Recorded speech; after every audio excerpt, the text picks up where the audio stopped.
वो तमाम लोग जहाँ पर शाम को भक्तों लोगों को अल्पाहार दिया जाता है वो जगह में वॉलेंटियर्स लोग पहुँचे और भक्तों लोगों को जो भी खाद्य सामग्री देनी है वो जाकर के दें। 1949 और जो उपासक उपासिकाएं आए हैं वो भी जाकर के वहाँ पर सेवा दे सकते हैं। नहीं पूरी दुनिया में लोग इसका समर्थन जाऊन पे सेवा देऊ शकता। बाबा साहब डॉक्टर आंबेडकर के संविधान के हिसाब भाग घेऊ शकता। आप ये जगह ठीक नहीं है पॉलिटिकल सवाल और जवाब के लिए। जितने भी लोग बाबा साहब के संविधान को मानते हैं और हम सारे लोग संविधान की बात करते हैं वो ये चाहते हैं कि संविधान के हिसाब से जो जगह भक्ति जी लोगों की वो उनको होनी चाहिए, उसमें दूसरे को नहीं रहना चाहिए। और अगर ऐसा है तो देश के बाकी सारे धार्मिक स्थलों में भी दो भंते जी लोगों का, मुस्लिम लोगों का, ईसाइयों का, सबका एक कमेटी बने।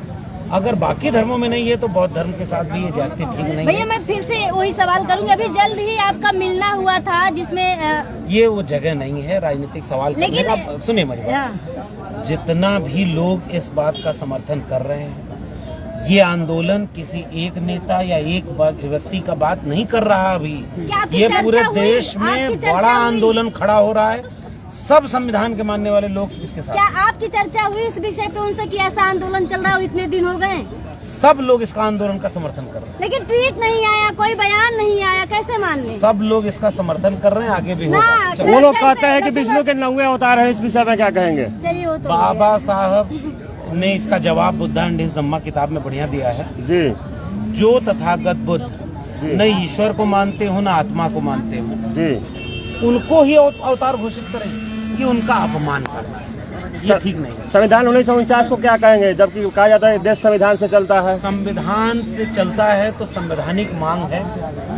जो बौद्ध मतावलंबी लोग हैं उनकी बात को, बौद्ध मतावलंबी लोगों की बात को सुनना संवैधानिक मांग है और संविधान के हिसाब से इनको न्याय मिलना चाहिए। आर्टिकल 13 भी तक कहता है कि संविधान लागू होने से पहले के लिए ऐसा शून्य मानी जाती है। नहीं, वो एक चीज है, लेकिन जो नियम गड़बड़ है उस नियम को तो बदला भी जा सकता है। अभी जब हम खड़े हैं तो संसद में चर्चा हो रही है कि जो पुराना नियम वक्फ बोर्ड का है मुसलमानों का, वो बदल दिया जाए। तो भाई जब मुसलमानों की चिंता है तो बौद्धों की चिंता क्यों नहीं है? जिसका नाम दुनिया में प्रधानमंत्री लेते हैं जी जी, तो प्रधानमंत्री जाके दुनिया में बुद्ध की बात करते हैं तो बुद्ध बिहार में मुक्ति का आंदोलन चल रहा है। प्रधानमंत्री जी को तत्काल ये मांग सुन लेनी चाहिए और इनको साथ न्याय करना चाहिए। इस मुक्ति आंदोलन में जितने भी हमारे बौद्ध भिक्षु बैठे हुए हैं उन सब के इस आंदोलन का समर्थन करने के लिए हम यहाँ पर आए हैं कि उनकी मांग बहुत जायज है। जो बौद्ध विहार तथागत बुद्ध के जीवन के बहुत बहुत खास हिस्से से जुड़ा हुआ है, जिसे देश ही नहीं दुनिया भर के बौद्ध मतावलंबी बहुत सम्मान से, बहुत आदर से देखते हैं, उसका नियंत्रण, उसका संचालन बौद्ध धर्म के अनुयायियों के ही हाथ में होना चाहिए। ये बहुत सामान्य सी मांग है, किसी भी को भी लग सकता है कि ये कोई ऐसी मांग है क्या जिसके लिए आंदोलन करना पड़ेगा। 1949 के बीटी एक्ट के तहत मैं जब लामा जी से और लोगों से बात हुई, जब ये आंदोलन शुरू हुआ, मुझे याद है बिहार विधानसभा के पूर्व विधानसभा अध्यक्ष आदरणीय उदय जी बैठे हुए हैं, सतीश जी, पहले भी 1-2 बार जब इस तरह के आंदोलन चल रहे थे उस समय चाहे गांधी मैदान में हो और उस समय बात हुई थी। मेरा पहले से कार्यक्रम निर्धारित था इसलिए मैं वहां नहीं आ पाया। फिर जब हमने इसका पूरा इतिहास पढ़ा, देखा और आज भी लामा जी से बात हो रही थी तो हमने ये देखा कि ये कोई नई मांग नहीं है। बहुत लंबे समय से आंदोलन चल रहा था, अलग अलग तरीके से चल रहा था। इस बार बहुत सुनियोजित तरीके से, व्यवस्थित तरीके से एक आंदोलन के शक्ल में आगे बढ़ रहा है। मुझे लग रहा है कि ये बहुत खास है, बहुत अहम है। बाबा साहब डॉक्टर भीमराव अंबेडकर के संविधान ने इस देश को ऐसा बनाया कि जिसमें मूल अधिकार है कि जो भी धर्म को मानने वाले लोग हैं, हर धर्म के मानने वाले को पूरी आजादी है कि आप अपने धर्म से जुड़े हुए सभी काम पूरी आजादी से कर सकते हैं। तो बाबा साहब डॉक्टर भीमराव अंबेडकर के संविधान से देश चल रहा है और उसी संविधान के तहत एक बौद्ध विहार के लिए आंदोलन करना पड़े, ये इस देश के लिए ठीक दृश्य नहीं है। तत्काल बिहार सरकार को और केंद्र सरकार को भी हस्तक्षेप करना चाहिए। और अब हम ये देख रहे हैं कि यह आंदोलन केवल अब बोध गया तक सीमित नहीं है, ये आंदोलन देश भर में, और मैं तो जाते रहा हूं, यह हम लोग का एक वैचारिक रिश्ता है, यह विचारधारा का रिश्ता है। हम जब भी ज्ञान की बात करते हैं, प्रज्ञाशील करुणा की बात करते हैं, मानवता की बात करते हैं, मानव मूल्यों की बात करते हैं, तो हम जैसे लोग तो पढ़कर ये समझे कि सबसे पहली रोशनी तथागत बुद्ध दिखाते हैं दुनिया भर के इतिहास में, जो हमें इंसान को इंसान के बराबर बनाने की बात करते हैं। और इसलिए ये वैचारिक रिश्ता है जिससे हम एक जगह खड़े हैं, एक साथ खड़े हैं और इस आंदोलन को पूरा समर्थन देते हैं। और यह देश ही नहीं, दुनिया भर में यह आंदोलन फैल रहा है। आज नहीं कल सरकार को यह बात समझ में आएगी। और एक और बात, जिस वक्त हम यहाँ बैठे हैं, ठीक उसी वक्त इसी देश के संसद में, उच्च सदन में, राज्यसभा में एक विधेयक पर चर्चा हो रही है।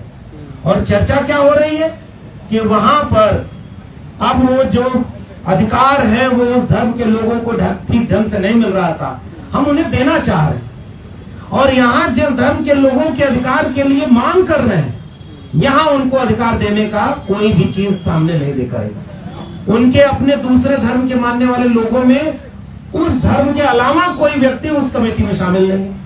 तो यहाँ उस बौद्ध कमेटी जो है, जो 8 मेंबर्स की है, उसमें आधे से ज्यादा मेंबर उनके क्या हो रहेंगे, 9 मेंबर। तो इस तरह की मांग बहुत जायज मांग है। यानी देश में माहौल बनाया जा रहा है दूसरे तरह से धर्म पर विवाद खड़ा करने का। और जो इस धर्म की देश की पहचान दुनिया भर में, और हम तो कई बार ये साफ कहते हैं कि देश के प्रधानमंत्री जब विदेश जाते हैं तो बड़े गर्व से कहते हैं कि हम उस देश से आए हैं जिसने दुनिया को युद्ध नहीं दिया, बुद्ध दिया। और जब उनका 1000 करोड़ का 8000 करोड़ का हवाई जहाज लैंड करता है बुद्ध की जमीन पर, तो वो ये नहीं देखते क्या कि बुद्ध के मानने वाले लोग आंदोलन कर रहे हैं, 51 दिन आज हो गया। उस पर तो तुरंत उनको यह फैसला लेना चाहिए कि तथागत बुद्ध के मानने वाले लोगों को यह आंदोलन जो करना पड़ रहा है, हम तुरंत ये फैसला लेते हैं कि उनकी मांग को मान लें। ये बौद्ध विहार तथागत बुद्ध के मानने वालों के हाथ में होना चाहिए। और अभी हमारे विधायक साथी हैं, अभी उत्तर प्रदेश में हमारे वैचारिक साथी डॉक्टर नवल किशोर शाक्य हैं, और ये अपने पूरे इलाके, उत्तर प्रदेश के इलाके में, भंते जी भी आए हुए हैं, तमाम लोग लगातार बौद्ध मत को, बौद्ध विचार को, सामाजिक न्याय के विचार को, बाबा साहब के विचार को आगे बढ़ाने के लिए लगातार काम करते रहे। तो ऐसे विचार के मानने वाले लोग तो इस देश में लाखों हैं। हम ये उम्मीद करते हैं कि सरकार इस बात का इंतजार न करे कि देश भर में जो लाखों लोग बौद्ध धर्म के अनुयायी, भले ही उनकी गिनती में कम होंगे, लेकिन इस विचार से मानने वाले लोगों की संख्या लाखों लाख है। और मैं देश भर में जाकर के देखता हूं। तो ऐसा ना हो कि और ये आंदोलन लंबा चले, इसलिए हम ये तत्काल मांग करते हैं सरकार से, बिहार सरकार से भी और केंद्र सरकार से भी, कि इस आंदोलन की मांग को तत्काल मान लिया जाए और इसका सम्मान किया जाए। डॉक्टर लक्ष्मण यादव, आप लगातार लोहिया की एक स्टेटमेंट बोलते हैं कि जब सड़कें सुनसान हो जाती हैं तो संसद आवारा हो जाती है। आज तो सड़कें भी भरी हुई हैं, तो क्या कहना चाहेंगे, संसद पर कोई प्रभाव पड़ रहा है जो नेता वहां पर बैठे हैं? संसद में जनता ही अधिकार देती है, ये विधायक बैठे हुए हैं। देश देखेगा, बिहार देखेगा, आदरणीय उदय राय चौधरी जी बैठे हुए हैं। जब भी मौका मिलेगा, जो विचारधारा से जुड़े हुए लोग होंगे उनको कहना नहीं पड़ेगा। आंदोलन और मिशन में न्योता नहीं दिया जाता, अपने आप लोग बढ़ चढ़ करके उसमें शामिल होते हैं। तो ऐसे विधायक आज हैं, और एक नहीं, तकरीबन आधे दर्जन विधायक तो बिहार विधानसभा में ये मांग उठा चुके हैं। और हमें ये जानकर आज बहुत खुशी है कि देश के संसद में भी यह मांग उठाने वाले लोगों की तादाद बहुत ज्यादा है। और अभी बंदे जी ने बताया भी कि ऐसा शायद इस मांग के लिहाज से पहली बार हुआ है। एक लोकतंत्र इसी बात से जिंदा रहता है कि जो जनता की आवाज हो, उस देश के लोग की जो आवाज हो, वो तंत्र में सुनाई दे। और संसद अगर नहीं सुनेगी तो सड़कें जनता के लिए तब भी खुली थी, आज भी है।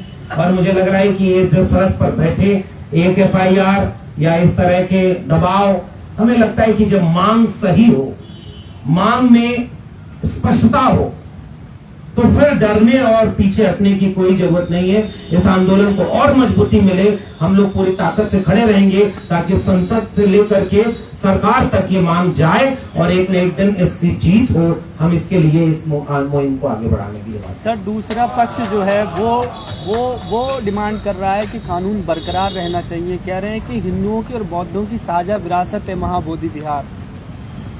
अब अगर हिंदुओं की भी विरासत है तो मुझे नहीं पता कि कितने हिंदू किस रूप में तथागत बुद्ध को अपना मानते हैं, हमें नहीं पता। लेकिन इस तरह की साजिशों और इस तरह की व्याख्याओं से जो बुनियादी सवाल है वो पीछे नहीं होगा। बुनियादी सवाल इस बात का है कि बहुत सारे ऐसे मंदिर, ऐसे आस्था के स्थल हैं जो केवल उसी धर्म के लोगों के द्वारा संचालित होते हैं। मानने वाले तो बहुत होंगे। तो जिस बौद्ध विहार आंदोलन समिति, मुक्ति आंदोलन ये जो चल रहा है, इसकी मांग सीधी सी है, इसका संचालन, इसका नियंत्रण बौद्ध मतावलंबी भिक्षु लोगों के हाथ में होना चाहिए, ताकि पिछले दिनों जितनी तरह की बातें आई उसका जवाब कौन देगा, कहां से क्या आ रहा है, कहां जा रहा है, क्या घपला हो रहा है। और इससे आस्था से जुड़ा हुआ सवाल है तो प्राथमिक आस्था किसकी, इस बात से तय होना चाहिए। इसलिए इस आंदोलन की मांग बिल्कुल साफ है, इसको बरगला करके इस आंदोलन को कमजोर नहीं किया जाना चाहिए।